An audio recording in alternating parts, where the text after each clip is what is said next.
Bonjour et bienvenue. Identité de la conscience. Une conscience. L'opposition entre la conscience de la mère et ma conscience est une vieille invention, due en majeure partie à XY et d'autres de cette époque-là, qui a vu le jour à un moment où certains de ceux qui se trouvaient ici au début n'avaient pas totalement reconnu ou accepté la mère. Même après l'avoir reconnue, ils ont persisté dans leur opposition insensée et fait beaucoup de mal aux autres et à eux-mêmes. La conscience de la mère et la mienne sont la même. La conscience divine une en deux, parce que telle est la nécessité du jeu. Rien ne peut être fait sans sa connaissance et sa force, sans sa conscience. Si quelqu'un sent réellement sa conscience, qu'il sache que je suis derrière et s'il me sent, moi, la même chose vaut pour elle. Si l'on fait une séparation, je laisse de côté les tournures que leur mental impose avec tant de force à ces choses. Comment la vérité pourrait-elle s'établir au point de vue de la vérité? Une telle séparation n'existe pas. 13 novembre 1934 sur Aurobindo. Only one consciousness, one consciousness.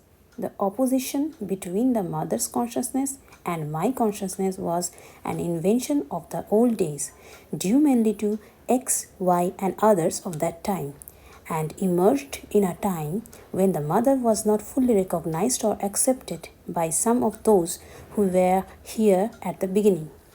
Even after they had recognized her, they persisted in this meaningless opposition and did great harm to them and others. The mother's consciousness and mine are the same, the one divine consciousness in two, because that is necessary for the play. Nothing can be done without her knowledge and force, without her consciousness. If anybody really feels her consciousness, he should know that I am there behind it. And if he feels me, it is the same with hers. If a separation is made like that, I leave aside the terms which their minds so strongly put upon these things. How can the truth establish itself? From the truth, there is no such separation. 13 November 1934, Sri Aurobindo.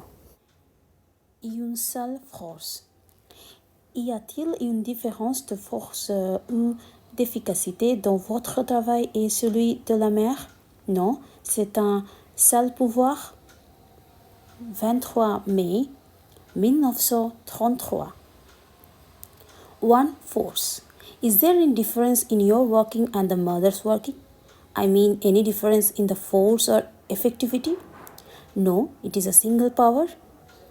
23 mai 1933, Sri Aurobindo. Vous avez certainement raison de dire que nous sommes un et que tout ce qui est donné vient de nous deux. Si je donne quelque chose, c'est accompagné de la force de la mère. Sinon, le sadhak n'en recevrait rien du tout. Et si la mère donne quelque chose, j'apporte mon soutien et donne ma lumière en même temps que celle de la mère. Ce sont les deux facettes d'une action unique et indivisible. L'une porte l'autre avec elle. C'est la force de la mère qui donne l'élan, mais aussi la paix. 16 juillet 1936. Of course, you are right in saying we are one and whatever is given is from both. If I give, the mother's force goes with it, or else the sadhak would get nothing. And if the mother gives, my support goes with it and gives it my light as well as the mother's. It is two sides of one indivisible action, one carrying with it the other. It is the mother's force that gives the push, but also the peace. 16 July 1936. Quoi que l'on reçoive de la mère, cela vient également de moi. Il n'y a pas de différence. De même, si je donne quelque chose, c'est par la force de la mère que cela parvient au sadhak. 20 août 1936. Whatever one gets from the mother comes from myself also. There is no difference. So, 2. If I give anything, it is by the mother's force that it goes to the sadhak. 20th August 1936. Sri Aurobindo. Merci. Bonne journée.